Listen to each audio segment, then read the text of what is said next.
اعوذ باللہ من الشیطان الرجیم بسم اللہ الرحمن الرحیم۔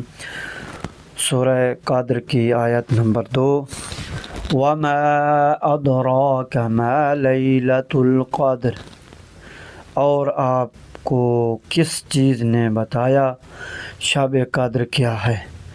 تو تفسیر آیات میں یہاں پہ 3 چیزوں کی طرف ذکر کیا گیا ہے۔ ایک ہے اس میں ما جو استفہامیہ ہے، جو اہمیت اور عظمت بتانے کے لیے تمہید کے طور پر استعمال ہوتا ہے۔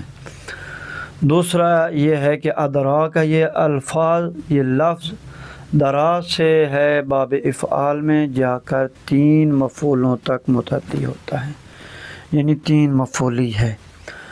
ادرکنی زید لیلۃ القدر امراً عظیما۔ تیسرا یہاں پہ ما ادرا کا، یعنی آپ کو کس نے بتایا، کہ عام طور پر یہ ترکیب آپ کیا جانیں کے معنی میں بطور ضرب المثل استعمال ہوتی ہے۔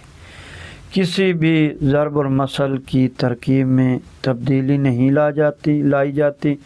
یہی وجہ ہے وما ادراکا میں کاف سے خطاب کسی معین مخاطب کے لیے نہیں ہوتا، اور یہ کاف ہمیشہ مفرد استعمال ہوتا ہے، تثنیہ اور جمع نہیں ہوتا، اور نہ ہی تانیث ہوتا ہے۔ تو انشاءاللہ ہم جو تیسری آیت ہے اس کی کل تفسیر بتائیں گے۔ والسلام ورحمۃ اللہ وبرکاتہ۔